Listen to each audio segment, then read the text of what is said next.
There are people who move through this world so quietly that even the one standing right next to them barely notice the space they occupy. And then there are people whose presence changes the temperature of every room they enter, every set they walk onto, every life they brush up against. And when those people leave, the absence they create is something you can almost physically feel. Eric Dane belonged to that second category, without question, without debate, without any need to dress it up in language it doesn't require. But if you came here expecting a story about a handsome actor who played a doctor on television and looked good in a towel, you came to the wrong place, because that version of his life barely scratches the surface of who he actually was. What Eric Dane did in the final 9 months of his life, what he chose to do with a diagnosis that sends most people straight into silence, that is the story worth telling. And that is what we are here for today. San Francisco, November 9th, 1972, and a boy came into the world in one of those American cities that seems to produce a specific kind of person. Someone restless and creative and unwilling to accept the ordinary version of anything, including themselves. Eric grew up in that city, formed by it in ways he probably couldn't have articulated until much later. And then, at 7 years old, the floor dropped out from under him when his father died. 7 years old is a strange and specific kind of age to lose a parent. Old enough to understand what happened. Young enough that the understanding lands differently than it would for an adult, settling somewhere deep in the architecture of who you are still becoming. Grief at that age doesn't announce itself the way adult grief does. It just quietly reroutes you, changes the wiring, turns certain things inside you harder and other things softer, and the person you become afterward carries all of it, whether they want to or not.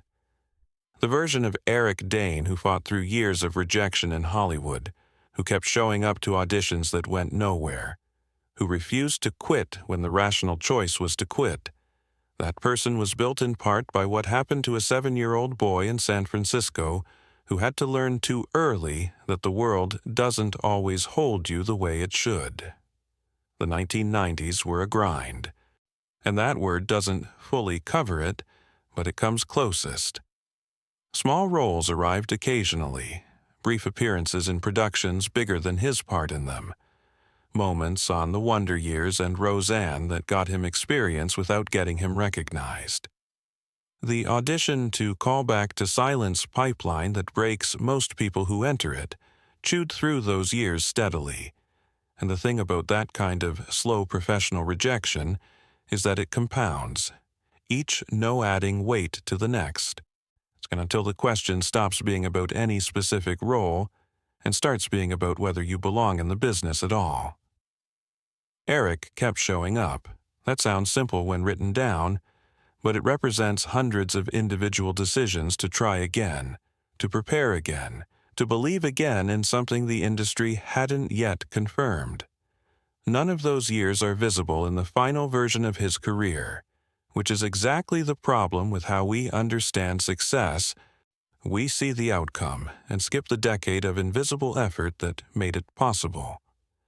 That changed in 2003 when he landed Jason Dean on Charmed, a real character with a real arc on a show with a real audience, and the difference between that and the small appearances of the previous decade was substantial enough that people finally stopped and looked.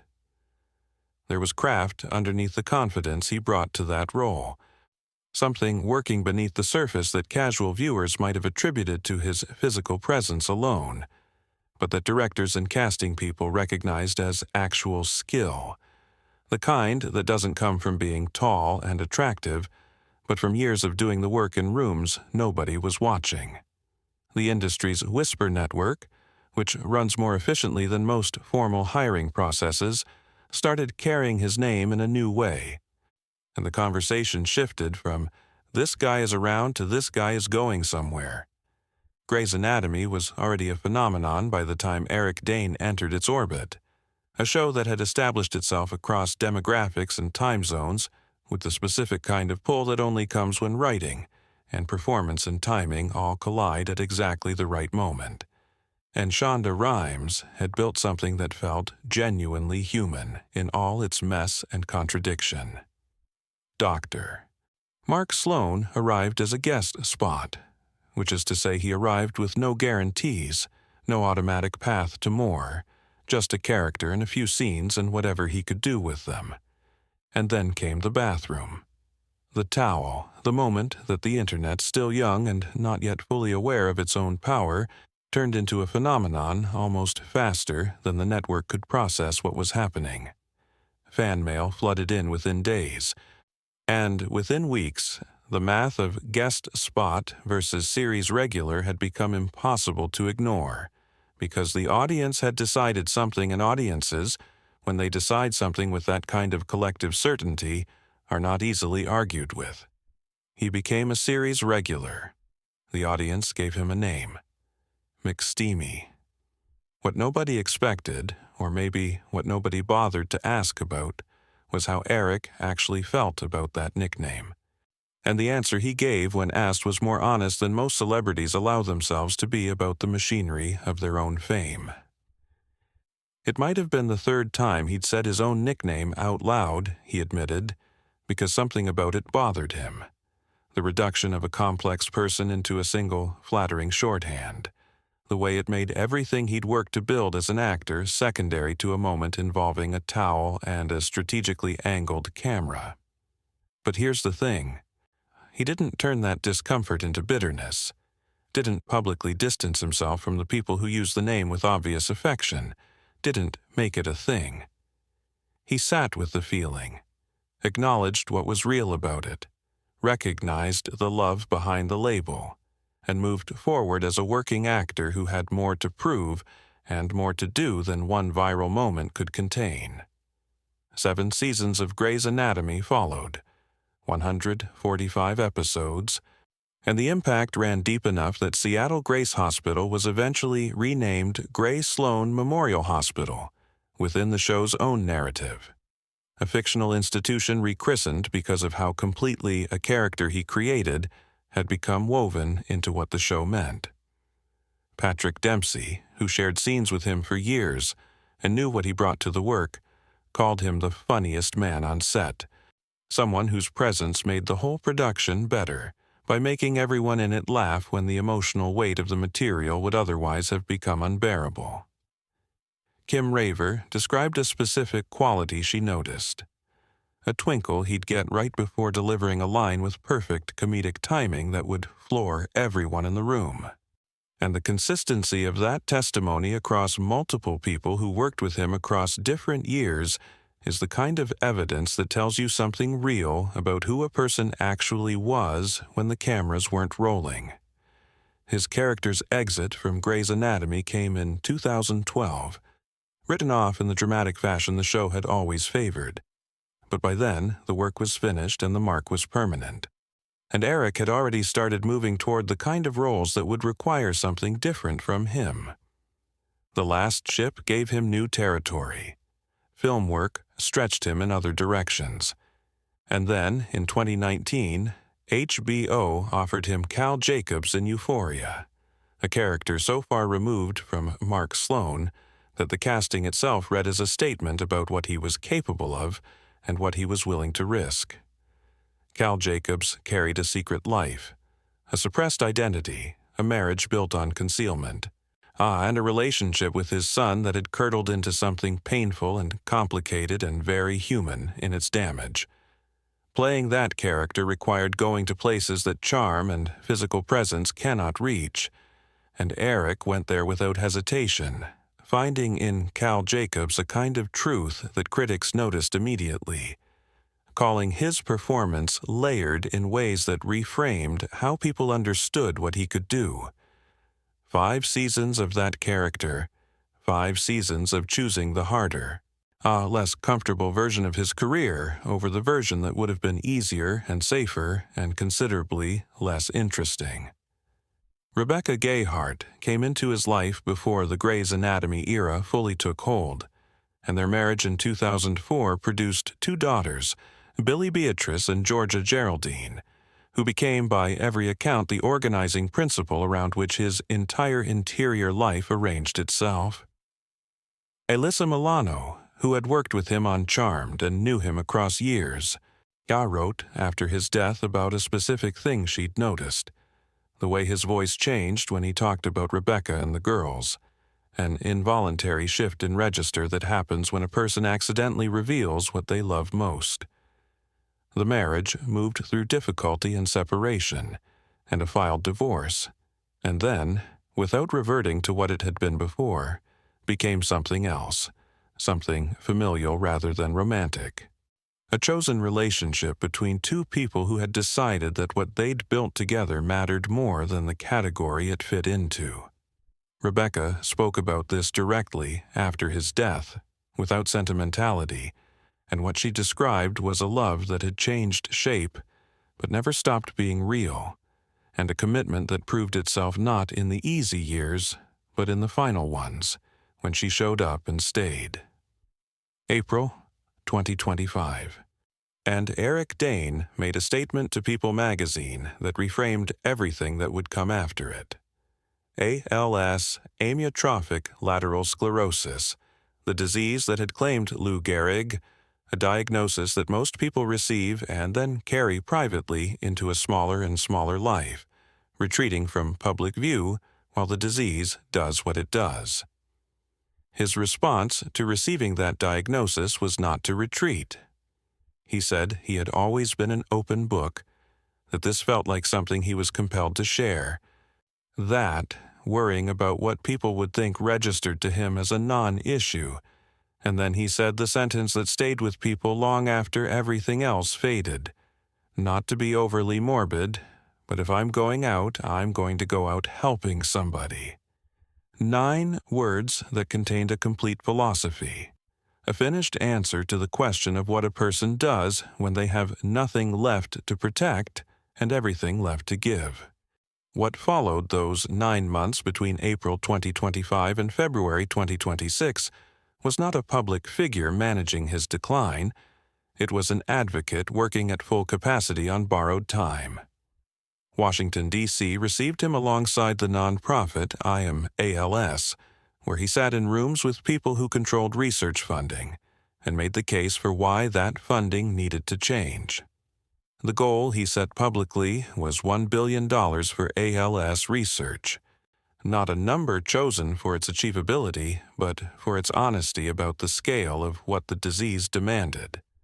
Filming continued through all of it: Euphoria, Countdown on Amazon Prime, and in November a guest appearance on Brilliant Minds, where he played a firefighter living with ALS, and the critics who covered that performance said it ranked among the finest work of his entire career. A judgment made more striking by the knowledge that the reality he was depicting on screen was the same reality his own body was living through every day of production.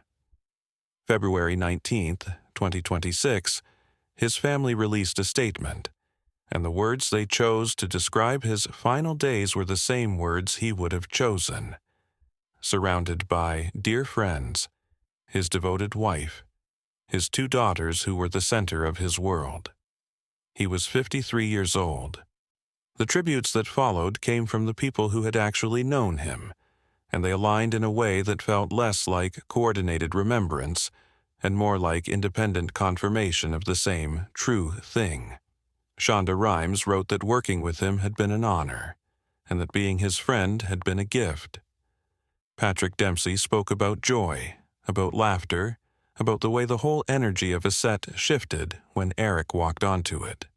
I Am ALS said he had used his platform not for attention but for action, a distinction that mattered enormously to the community he had spent his final months serving. Before the end came, Eric sat down for what became his final interview, recorded for a Netflix series called Famous Last Words, and in that interview he spoke directly to Billy and Georgia with the specific clarity of a person who knows they are choosing words that will last longer than they will. He told them 4 things. Live now, he said, in the present, Because ALS had taught him what most people take decades to learn or never learn at all, that the present moment is not a waiting room for something better but the actual thing itself. Fall in love, he said next, not necessarily with a person, though he recommended that too, but with something, a work, a passion, a way of being in the world that makes tomorrow worth reaching for. And the way acting had carried him through his darkest periods and still made him want to get in front of a camera, even as his body was failing him. Choose your friends wisely, he said plainly, without elaboration, because some truths don't need decoration. And then, last, fight with every ounce of your being, and do it with dignity, which was not two separate instructions but one complete one, the ferocity and the grace inseparable from each other, the refusal to quit and the refusal to become bitter held together in the same fist. 53 years is a number that feels wrong when you say it out loud, too small, too short, a sum that doesn't seem to account for everything that got built and everything that got given. And yet, inside those 53 years lived a boy who lost his father at 7, and let that loss make him stronger rather than smaller.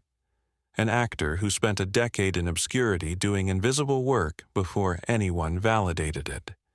A man who brought enough joy to every room he entered that the people who worked alongside him still reach for the same word when they describe him, which is light.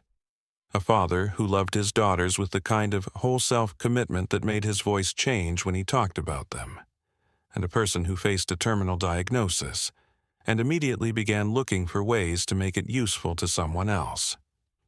That arc, from the boy in San Francisco to the man who went to Washington fighting for strangers who had the same disease he did, that is not a small life. That is a life that understood what it was for and spent itself accordingly. The spark that people keep referring to when they talk about Eric Dane doesn't disappear, it moves. And right now it lives in Billy and Georgia, who watch their father demonstrate every day what fighting with dignity actually looks like up close. And in every person with ALS who saw him refuse to disappear and felt something shift in how they understood their own situation, and in every actor who watched him walk away from the safe choice and into Cal Jacobs and understood something new about what real range requires. Eric Dane, born November 9, 1972, died February 19, 2026. McSteamy and Cal Jacobs, a devoted father and fierce ALS advocate, and the man who told his daughters and by extension all of us that the right way to leave is to go out helping somebody, a standard most of us will spend the rest of our lives trying to meet.